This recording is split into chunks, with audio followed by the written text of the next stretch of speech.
From the beginning of their lives, Nancy and Peggy were photographed together, and the pictures tell the story of the love between the two, how close they were, how supportive they still are of each other. Younger sister Peggy wrote to us explaining that older sister Nancy has a stressful job in the airline industry, has raised 2 children, always takes care of others, and incidentally, has not changed her hairstyle for nearly 20 years.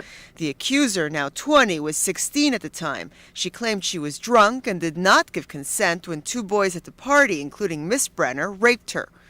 It shows everything. Now they know the truth, that it wasn't what they said it was.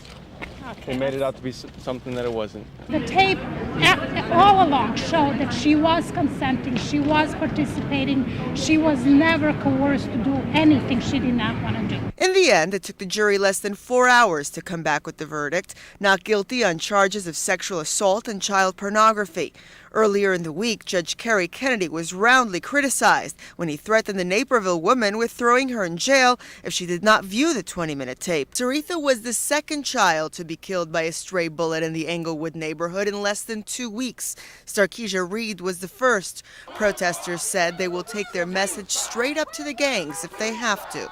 We believe if we go back to that route, door by door, block by block, we take a stand in our community, we take a stand on our blocks.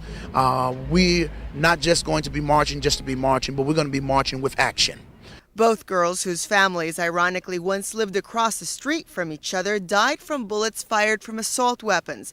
Both were indoors minding their own business. Saritha celebrating an early birthday and Starkesia getting ready for school.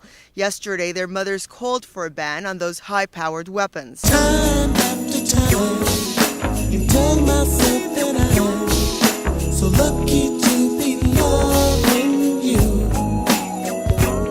Meet Kristen and Jeremy. This is them back in their carefree college days. Here they are on their wedding day, just the 2 of them.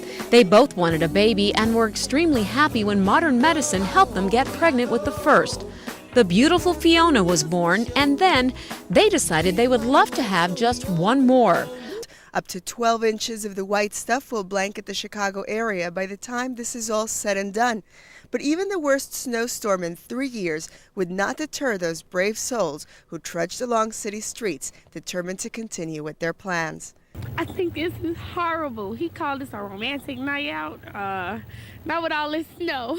Well, I wanted to go cross-country skiing, but I couldn't get my cousin Linda to join me, so I figured I'd just put on my ski suit and walk out in the lovely snow.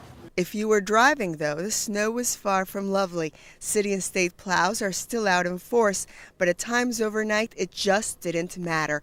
An Army unit of this caliber requires hard work and long hours. Private First Class Sayola shares her views on being a part of the 1019th. Being really female, it motivates you a lot because you want to prove that you can do it just like everybody else can.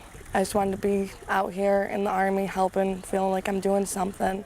Later in life, you know, when I get my career, I'm sure it'll connect there somewhere. I'm Steve Mayberry. American history divides itself into 2 periods, BC and AC, before and after the car. Henry Ford's handiwork allowed people to travel faster and further as they created a lifestyle that was neither urban nor rural. In short, Americans continued the spatial revolution that led from farm to city in the 19th century and into the suburbs during the 20th.